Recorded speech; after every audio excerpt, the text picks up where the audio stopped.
एक ज़माने की बात है, एक बहुत बड़ी सल्तनत पर बादशाह मंसूर हुकूमत करता था। इसका महल बहुत शानदार था, जिसकी दीवारें ऊंची और बागात हमेशा हरे भरे रहते थे।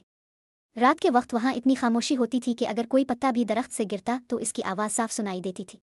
बादशाह मंसूर को ये सुकून बहुत पसंद था। एक रात अचानक ये खामोशी टूट गई। जंगल के करीब से गीदड़ों के एक गौल ने इस कदर जोर से चीखना और चिल्लाना शुरू किया कि पूरा महल गूंज उठा। बादशाह मंसूर की नींद उड़ गई। वो बिस्तर पर बेचैनी से करवटें बदलने लगा, लेकिन शोर था कि रुकने का नाम ही नहीं ले रहा था। सुबह होते ही बादशाह मंसूर ने अपने खास वजीर नाजिम को तलब किया। बादशाह ने गुस्से और थकन से पूछा, ए वजीर, रात भर ये गीदड़ क्यों शोर मचा रहे थे?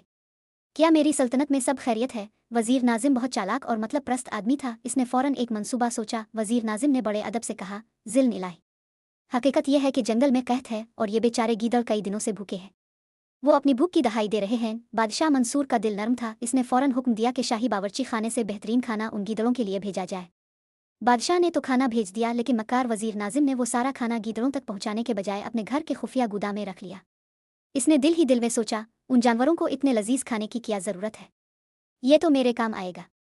अगली रात फिर वही हुआ। गीदड़ों का शोर पहले से भी ज्यादा बुलंद था। बादशाह मंसूर फिर से परेशान हो गया। मैंने तो उनके लिए खाना भेजा था, फिर ये अब क्यों रो रहे हैं? इसने अगली सुबह फिर वजीर नाजिम को बुलाकर सवाल किया। वजीर नाजिम ने एक और झूठ खा लिया। बादशाह सलामत। खाना खाकर उनकी भूख तो मिट गई, लेकिन अब उन्हें शदीद सर्दी लग रही है। ठंडी हवाओं की वजह से वो बेहाल हैं और अपनी तकलीफ बयान कर रहे हैं। बादशाह ने फौरन हुक्म दिया कि शाही ज़ख़ीरे से गर्म लिहाफ और रेशमी बिस्तर निकालकर गीदड़ों को दे दिए जाएं। लेकिन हस्बन आदत वजीर नाजिम ने वो कीमती लिहाफ और बिस्तर भी हड़प कर लिए। इसने अपने घर के एक कमरे को उन शाही बिस्तरों से भर लिया। उधर गीदड़ बेचारे खिले आसमान तले सर्दी में ठिठर रहे थे और अपनी फरियाद बुलंद कर रहे थे। तीसरी रात शोर इतना बढ़ गया कि बादशाह के सब्र का पैमाना लबरेज हो गया। सुबह होते ही इसने वजीर को डांटते हुए पूछा, वजीर, अब क्या बहाना है? खाना मिल गया, बिस्तर मिल गए, फिर ये शोर क्यों नहीं रुक रहा? क्या वो अब भी नाखुश हैं? वजीर नाजिम ने मुस्कुराकर एक बड़ा झूठ बोला, आलीजा, आप गलत समझ रहे हैं। ये रोना नहीं है, बल्कि ये तो खुशी के गीत हैं।